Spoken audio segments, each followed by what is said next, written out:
This dual screen handheld may look familiar, but it's not made by Nintendo and it's capable of way more than the 3DS.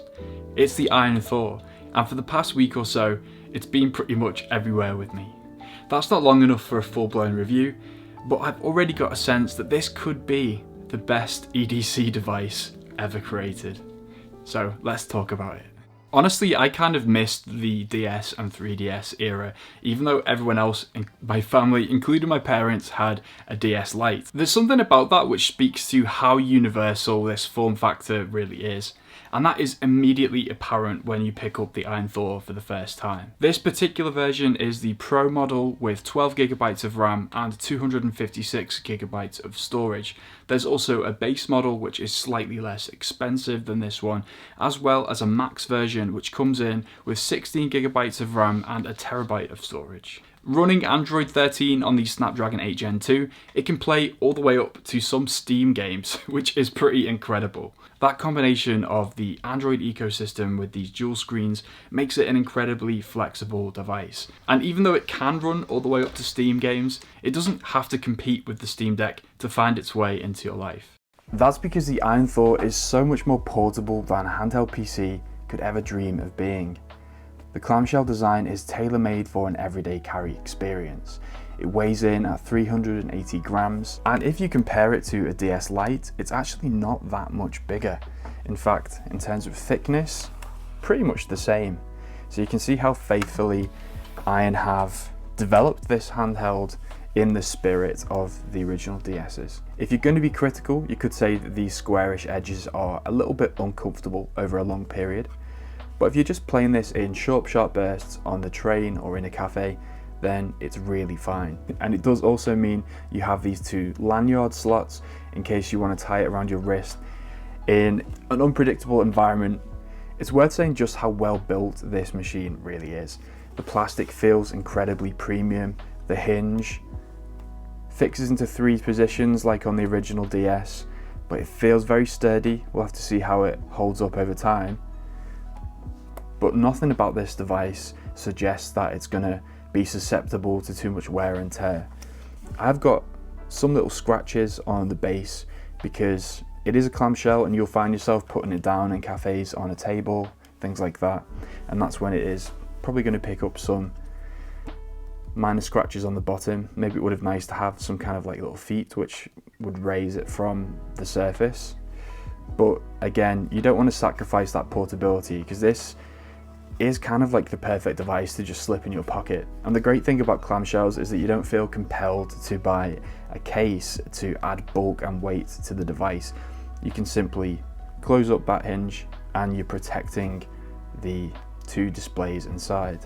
One thing you do have to be slightly careful with is that this lid doesn't close entirely, so there is room for a bit of movement as you sort of put pressure on either side of the display. We'll have to see how that affects its durability. You might also want to take care with this glass panel which is, on top of the controls section. It is really beautiful. It adds a real premium feel to the handheld, but it also means that if you drop it on the face plate, then you're probably going to get some kind of cracks around here. And it also does introduce quite a lot of reflection. Now this is also though where the hinge comes in really handy, because the cool thing about playing this in public is that you can actually angle the display, in these 3 positions.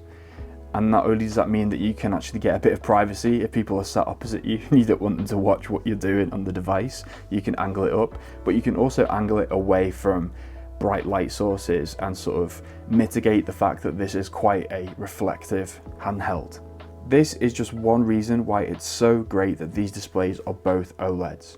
We've got 120Hz 6-inch display up here and a 60Hz 3.92-inch display down here. Not only are they absolutely beautiful, crisp displays with amazing vibrance, they also have a lot of contrast, so playing this outdoors, you will be able to see what you're playing. And the great thing about having these 2 displays is just how much utility it offers you. You can use the bottom display to go into this quick menu and update your settings as you like, and you can also slide on the top if you'd like to do it up on the top screen. You can decide whether you want to play with both displays on or just switch over to a single display mode. It's something of a technical feat that the Thor is able to run one 60Hz display at the same time as a 120Hz display up here, and you can switch between 120 FPS mode and 60 FPS mode. This is important because if you are running this in 120Hz, you'll get quite a bit of screen tearing on the lower screen. A great way to show you this is on Fire Emblem on the DS, where you'll see the map moves around quite a lot, and on that 120 FPS mode there is a lot of screen tearing. It's really distracting, but if you switch over to 60 FPS mode, then that's completely gone. I've only had the Thor for about a week, so I'm going to talk much more about the controls, performance and other features in an upcoming review. But at least in this honeymoon phase, I've been taking it everywhere.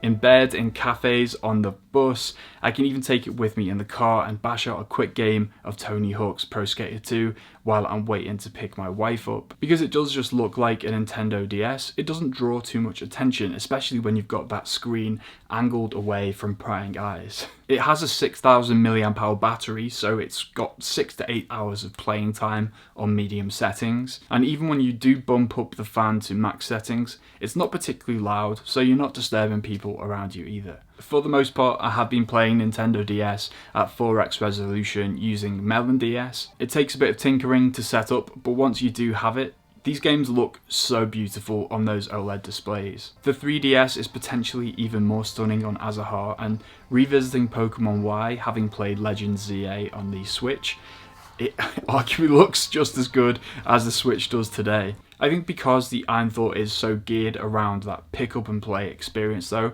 the games I've been gravitating towards have actually been Tony Hawk's Pro Skater 2 and FIFA 98. These are games that I played to death when I was younger and I can just jump into them straight away.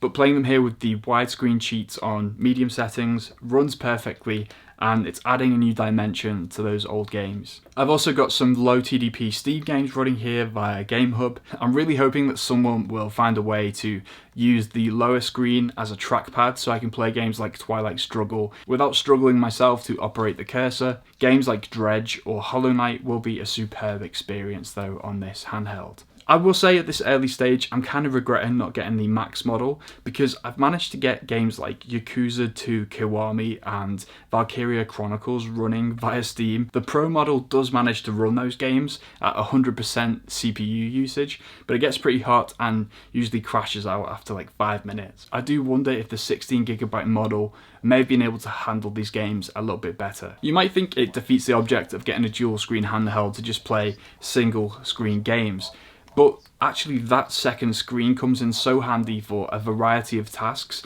that just contributes to this being such a great EDC device. Not only does it give you great access to the quick settings, you can even do things like walkthroughs as you're playing through a game. You can listen to podcasts or watch YouTube videos while you're playing a game on the top screen. Or you could have an existential crisis over whether to keep your YouTube real-time analytics on that bottom screen while you're gaming on the top one. I promise you, I haven't actually given in to that urge yet. Because handheld gaming has always been for me a safe space, away from the phone, away from distractions, where I can just get into my own little world and explore video games. It's been pretty easy to rediscover that time at home, just playing handheld devices around the house when everyone else is in bed. But now as my son's getting older, I'm starting to have a little bit more free time and I want to rediscover the outside world as well.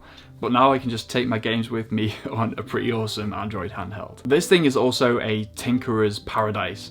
We'll talk more about this in my full review, but it's definitely not for somebody who wants a handheld device they can just pick up and play right away. But if you do love messing around with software and emulators, then it's also been really fun to do that on a dual screen handheld. So if you do want my full thoughts on the AYN Thor in a week or two, be sure to subscribe and give this video a like. Until then, I have loads of other similar videos you might want to check out. But thanks so much for watching, and I'll see you in a bit.